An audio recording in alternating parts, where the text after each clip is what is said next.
ဒီဘက်မှာတော့ဒါကျွန်တော်ဆွမ်းပြောတဲ့ model ဖြစ်တယ်ပေါ့နော်ဒီမှာ 3 phase control relay ဆိုပြီးတော့ပါတယ်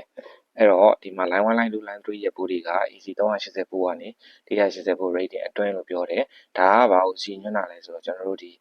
body rating စံသတ်မှတ်ချက် standard ကိုပြောတာပေါ့နော်အကယ်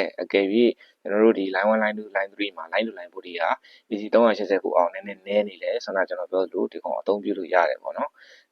480 volt အထက်တော့နည်းနည်းလေးများမယ်ဆိုရင်လည်းအသုံးပြုလို့ရတယ်တိုးတော့ညာလည်းများစရာတော့အကြောင်းမရှိပါဘူးအဲ့တော့ဒီလုံနိုင်တဲ့ frequency hertz ကတော့ 50Hz နဲ့လည်းလုပ်လို့ရတယ်ကျွန်တော်ဒီ 60Hz မှာလည်းထဲတော့အသုံးပြုလို့ရတယ်ပေါ့နော်အဲ့တော့ဒီ contact ဆိုတာဒါလေးက contact ပုံလေးပါ contact ရဲ့ ampere maximum 5A တဲ့ကျွန်တော်တို့ဒီ250 volt AC control စနစ်နဲ့လုပ်တဲ့အခါမှာဒီ contact ရဲ့ ampere 5A contact ampere ဆိုတာကျွန်တော်ဒီကောင်လေးကိုပြောတာပါဒီမှာကျွန်တော်တို့ input relay ရဲ့ input ပေးထားမယ်ကျွန်တော်တို့ကဒီဘက်ကform မဖြစ်တဲ့အနေထားမှာဒီ24ကနေ output ထုတ်ပြီးတော့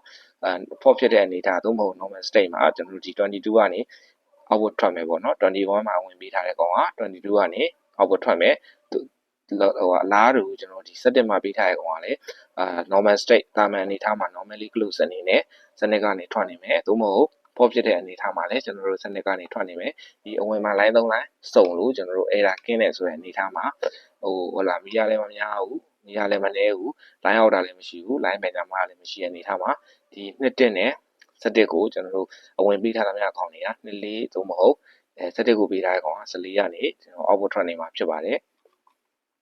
အဲ့တော့ဒီမှာဆိုရင်ကျွန်တော် contact ampere က 5A ဆိုတာကကျွန်တော်ဒီကောင်လေးတွေရဲ့ contact ampere ခံနိုင်တော့ပြောတာပေါ့နော် 5A ဆိုလို့လေကျွန်တော်တို့ Danny တွေပါတယ်တော့သုံးလို့တင်လားဆိုတော့မတင်ပါဘူးဒါကကျွန်တော် magnet control relay control တွေအတွက်ပြောတဲ့ 5A ကိုရည်ညွှန်းတာဖြစ်ပါတယ်အဲ့တော့ဒီမှာ EC15 နဲ့ကျွန်တော် UM4kV ဆိုတာကျွန်တော်ရုပ်ရည် search ဝင်လာတဲ့အခါမှာဒီ voltage rating အများဆုံးက4 kV ဆို voltage 4000အောက်မှာပဲကျွန်တော်တို့ဒီ contact ခံနိုင်မယ် voltage 4000ထက်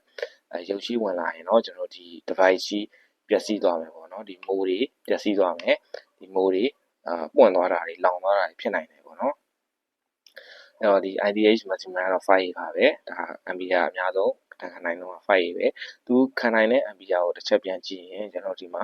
AC15 မျိုးစားဖြစ်တဲ့အတွက်ကျွန်တော်ဆွမ်းပြောသလိုစိတ်တိုင်းကြဝင်နေသုံးချင်တာကိုကျွန်တော်သွားသုံးလို့မသိပါဘူးဒီ relay တွေcontrol တွေ magnet တွေ on ဖို့အတွက်ကိုပဲကျွန်တော်ရည်ညွှန်းတာဖြစ်ပါတယ်အဲ့တော့ဒီမှာကကျွန်တော်တို့ UE ဆိုတာဒါ voltage ကိုပြောတာပေါ့နော် voltage ကတော့ AC 380 volt တဲ့ဒီကောင်ကကျွန်တော် AC 380 volt incoming နဲ့အလုပ်လုပ်မှာ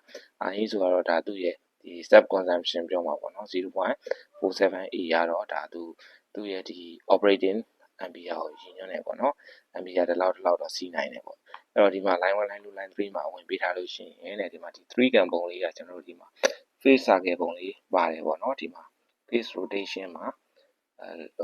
right hand ဘက်ကိုညာရစ်ပေါ့နော်ဒီမှာညာရစ်ပတ်တယ်ပေါ့နော်အဲ့လိုညာရစ်ပတ်တဲ့ကျွန်တော်တို့ဒီ phase sequence မှန်မှကျွန်တော်တို့ output ထွက်မယ်လို့ဒါရည်ညွှန်းတာပါ